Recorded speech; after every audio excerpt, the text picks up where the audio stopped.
Hi guys, and welcome to another video.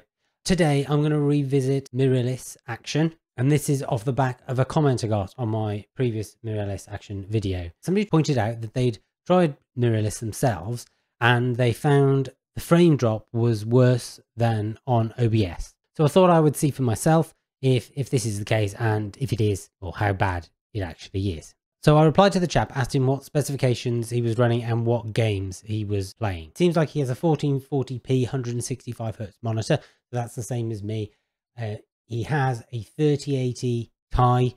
I have a 3090, so they're probably in the same sort of ballpark. Both have 32 gig of RAM. He's on Windows 10 Pro. I'm on Windows 11 Pro. He's using the Game Ready driver. I'm using the Studio driver. The games he's been playing are Call of Duty Vanguard and Warzone Pacific. I don't play those games.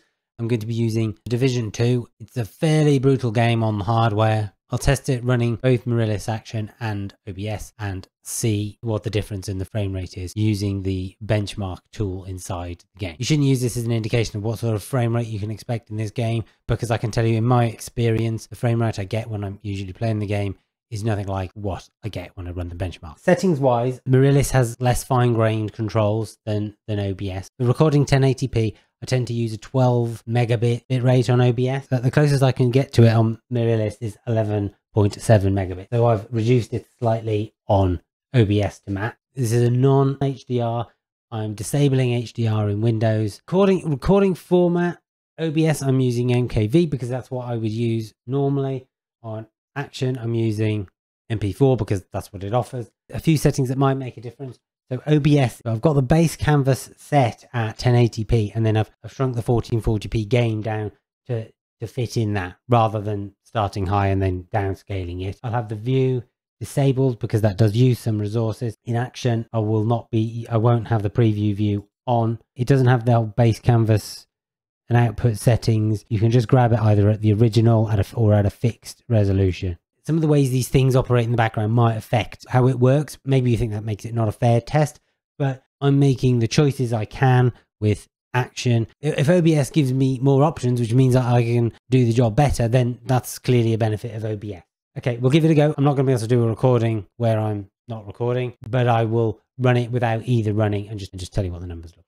I'll spare you watching the benchmark through over and over, and I'll just tell you what the results were. So using Mirrilis Action 4.24 on the Division low settings, the FPS was 158, which is slightly higher than OBS version 27.1.3 gave 151. It's a tiny difference. Mirrilis appears to have the edge on the low settings. Switching it up to best settings, I ran this one with neither to start with, and I got 131 FPS. OBS result came in at 117, which is a drop of 14 frames, which I didn't think is bad. If you're running at 60 FPS, then a drop of 14 frames may well be significant. To make your own judgment on that. Mirrilis Action came back with a startlingly low 55 FPS, which is obviously really low. I mean, that's less than half. I thought maybe it's not right, so I tested it again and I got 60, slightly better, but still way lower than OBS. I wondered whether Mirrilis was actually capturing it at 1440p and then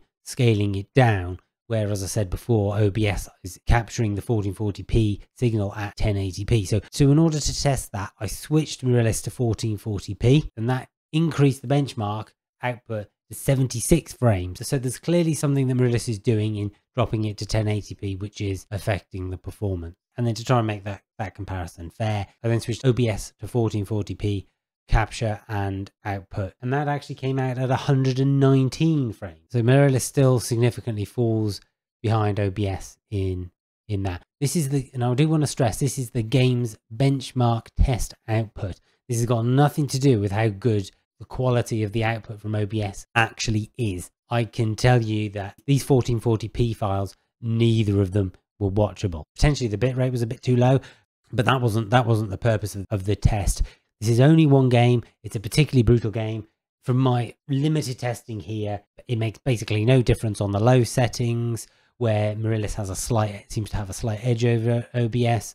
On high settings, Mirrilis is really struggling. I mean, I've just done those tests. That's what That's what I found. I've not got to the bottom of what might be the cause. I mean, the likelihood is that Mirrilis is doing something more intensive, which in the low quality test does enough spare resource to do it. I'm still happy with my purchase of Mirrilis. It records 10-bit HDR. OBS still doesn't do that. I'm going to continue to use both, sometimes at the same time. And if I can get to the bottom of where the performance hit is, I will let you know. So if you've found this useful, please like and subscribe. I'd like to thank my viewer for pointing this out.